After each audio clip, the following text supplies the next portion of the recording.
The 2006 film Amazing Grace is the true story of a man named William Wilberforce and his fight to end the British slave trade in the late 18th century.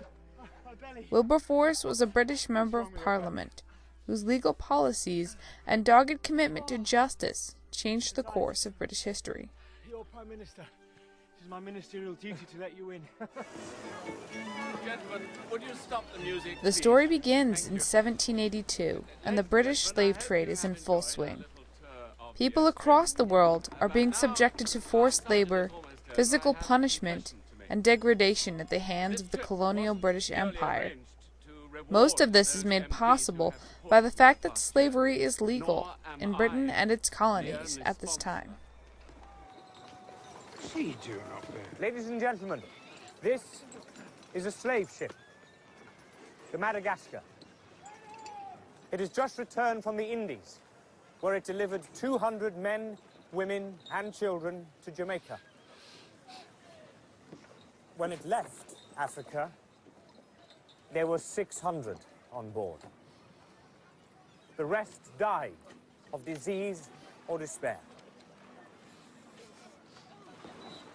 That smell is the smell of death. Enter John Newton, Wilberforce's friend and mentor, who shows up to Parliament dressed in sackcloth and ashes to protest the policy. Breathe it deeply. Take those handkerchiefs away from your noses. There now.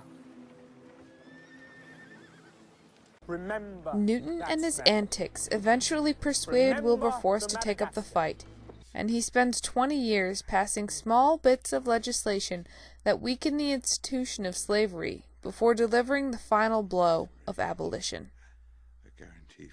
Newton and Wilberforce's story is a powerful example of how patience and faithfulness can be powerful tools in the fight against human rights abuses across generations.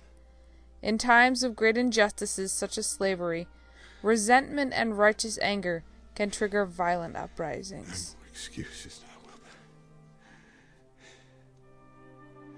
Finish them off. This story presents us with one viable and powerful alternative: the peaceful dissent of the empowered segments of the population. The toleration of this dissent is the mark of a government which respects the diversity of personhood. To defend this right and take an active role in quashing injustice is essential to the construction of a more just world.